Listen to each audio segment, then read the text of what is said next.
Jade Buhoy at narito ang mga napapanahong balita.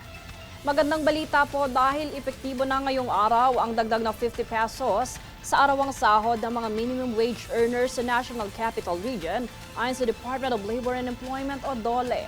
Ang daily minimum wage rate sa rehiyon ay magiging 695 pesos na para sa non-agriculture sector.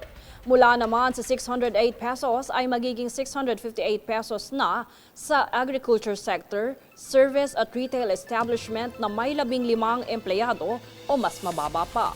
Kaugnay dito, maigting pang pinapaalahanan ng DOLE NCR ang mga employers na sumunod sa wage hike orders. Ayon kay DOLE Secretary Bienvenido Laguesma, dapat agad itong maisaayos upang maiwasan ang demoralisasyon sa mga empleyadong hindi masasakop ng aumento.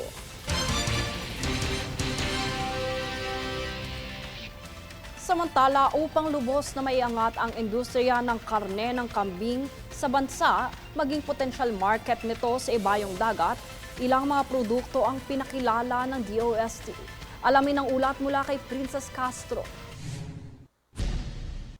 Ilang new product variants ng goat meat ang ipinakilala ng Department of Science and Technology o DOST bilang suporta sa pagpapalago ng industriya ng karneng kambing sa bansa. Ang mga produktong ito ay ang jerky na mayaman sa alternatibong protina at matitikman sa kanyang original variant sweet and spicy at sweet flavor. At ang isa pang produkto ay ang traditional Chinese sausage na gawa sa pinaghalong tradisyonal at modern food processing techniques. Dahil sa adventurous na atake nito sa goat meat, nakitaan ang kagawaran ng potensyal ang naturang karne bilang export product sa ibang bansa. Ito ay dahil target din ng naturang produkto na maabot at makater ang Muslim communities. Sa panahong mailabas ang produkto sa merkado, tiniyak nila na dadaan ito sa masusing proseso partikular sa kanilang halal designated facilities.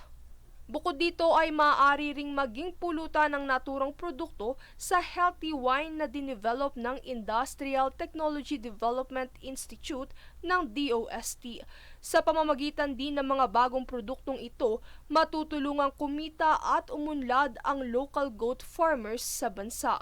This is a good option for our farmers, especially usually kasi kapag goat meat lang, niluluto mo lang yan dun sa as a dish, no? Pero it can be a good source of protein. It can be, we think there is a potential, no?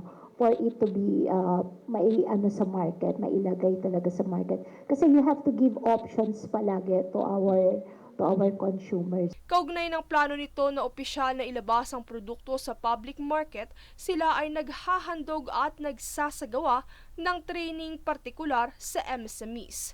Ayon sa DOST, ang Boer breed ng kambing ang kadalasang kanilang ginagamit sa mga produkto dahil ito ang may maraming meat at accessible sa bansa.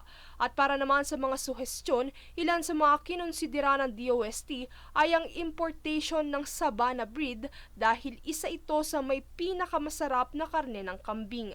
Upang patuloy ang pag-scale up ng produkto sa merkado, patuloy rin ang DOST sa pag-promote nito sa mainstream media at pagbibigay ng sample sa mga kliyente upang ma-familiarize ang produkto, gayon din ang makakuha ng possible investor. Princess Castro nag-uulat para sa Golden Nation Network. Nais naman panagutin ni Interior and Local Government Secretary John Vic Remulla ang mga prank callers pamamagitan ng paghimok sa mga lokal na pamahalaan sa bansa na magpasa ng ordinansa na paparusa sa mga ito. Ito ay dahil noong 2024, halos 60% sa 12 milyong tawag na natatanggap ng 911 at iba pang National Emergency Hotline ay mga prank call. Sa inasahang paglulunsad ng upgraded 911 system, mabilis na masusubaybayan at matutukoy ang mga prank caller, kung saan mahigit 1,000 pulis rin sa buong bansa ang i-coordinate sa real-time system sa pamamagitan ng push-to-talk cellular features. Sa kasalukuyan, umiiral na Presidential Decree 1727, ang mga individual na nagpakalat ng maling impormasyon ay maaaring makulong ng hanggang 5 taon o magmulta ng hanggang 40,000 pesos o pareho.